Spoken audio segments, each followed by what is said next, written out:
पण त्यांनी जे म्हटलं गेलं, की शाळेसाठी निधी आणला गेला. पण सर्वसाधारण जनतेला माहीत आहे किंवा त्या शाळेसाठी माझी काय दमछाक झाली आहे. मी प्रकाश खंदारे, राहणारा साठेनगर, की अजित जगताप साहेबांच्या शेजारचा मी व्यक्ती आहे आणि अजित जगताप साहेबांना पण माहिती आहे त्या शाळेसाठी काय झालंय.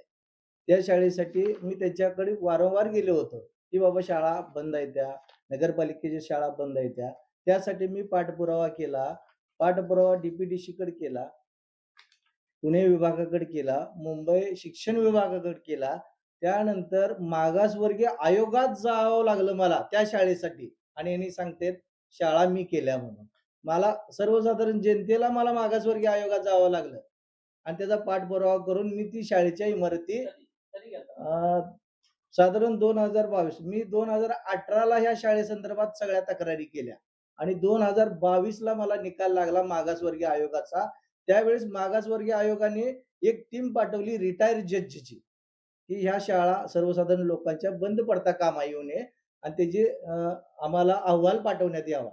असं मागासवर्गीय आयोगाने त्या टीमला सांगितलं आणि ती टीमनं त्यांचा अहवाल सादर झाल्यानंतर मागासवर्गीय आयोगानं त्या शाळा कोणत्याही कामात बंद पडता कामा येऊ नये आणि सर्वसाधारण लोकांच्या, जनतेच्या, नगरपालिकेच्या शाळा असतात, त्या शाळेवर आपण गांभीर्याने लक्ष द्यावं म्हणून असं पत्र मागासवर्गीय आयोगानं सीओसाठी काढलं होतं आणि त्याची अंमलबजावणी शिक्षण अधिकाऱ्यांनी केली.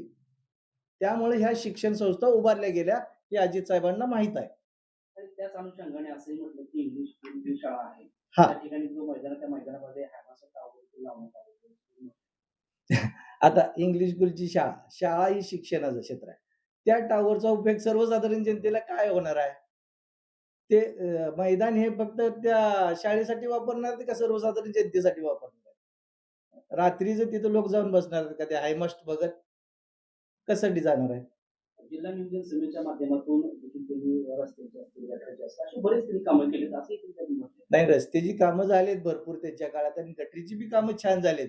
तुम्ही कधी पावसाळ्यात आला आमच्या इकडे, तर होडी घेऊन या पंढरपूरवरनं.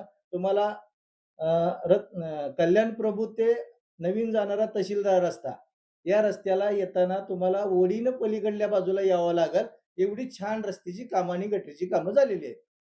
आणि त्यांनी सांगितलं, की ज्या नगरपालिकेत मी 20 वर्षे नगरसेवक म्हणून राहिलो, त्याच नगरपालिकेकडे जाताना त्यांना स्वतःला पंढरपूरवरनं ओढी मागवावी लागते, अशी अवस्था त्या नगरपालिकेची आहे. 20 वर्षे झाली. ती त्यांना दिसत नाही डोळ्यांना, त्यामुळे ती थोडंसं चष्मा वापरतात. आणि त्यांनी जे परवा आपली ज्यावेळेस कार्यक्रम मोठा झाला त्या दिवशी तर त्या माध्यमातून पालखीने म्हटले की तुम्ही या पदावर असताना काम झालेलं नाहीये. तर त्याने असा प्रश्न त्या केला की जे मला जे प्रश्न विचारायचा आहे, तुम्ही जे नगराध्यक्ष म्हणून जे होते ते तुमच्या स्टेजवरचे होते, तुम्ही त्यांना विचारायला पाहिजे होता. सर्व मंगळवार शहरवासिकांना माहीत आहे. ते जे नगराध्यक्ष होते, त्या नगराध्यक्ष एक माळी समाजाचे म्हणून होते. पण त्या नगराध्यक्षाला तुम्हीच काम करू दिलं नाही. तुम्हीच अविश्वास ठराव आणला त्यांच्यावर आणि तुम्ही त्यांना कानफडीत मारावं ह्या पद्धतीनं वागला त्यांच्याबरोबर आणि त्यांना केबिनमध्ये बसू दिलं नाही तुम्ही. मग त्यांनी कसं काम करावं? तुम्ही नगरपालिकेच्या गेटलाच उभारला. त्यांनी जाणार कशात? हे सगळ्या जनतेला माहीत आहे. सांगायची गरज नाही. तर आता काय आव्हान काय करावं नेमकं आता हे तुम्ही असं बोलले तर तुमच्याकडून काय आव्हान काय? जेणेकरून बाबा तुमच्या चुका ही स्वतःहून तुम्ही दाखवू नका जनतेला. मंगळवेढा शहरवासिका चांगली सुज्ञ झालेली आहे आणि व्यवस्थित आता समजतंय लोकांना बाबा सर्वसाधारण लोक अशी पूर्वीच वेडी होती, आता नाहीत राहिली एवढी. एक मोबाईल त्यांच्या हातात आलाय मोठा.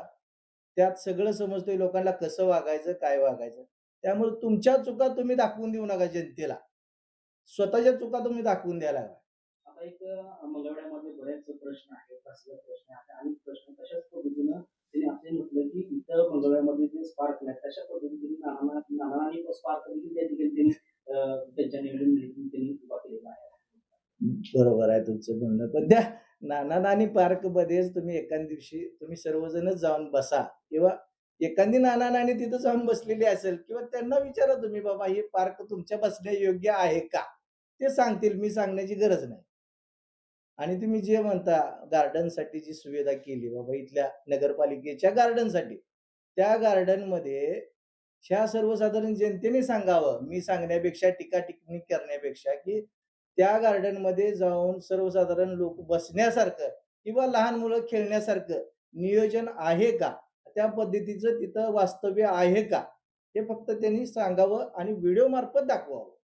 असं कुठं तुम्हाला वाटतंय की हे निवडणुका कुठेतरी टीका-टिप्पणी आणि विरोध चालल्या? हो, लय घाण पातळीवर आणि खालच्या पातळीवर वागणूक चालू आहे.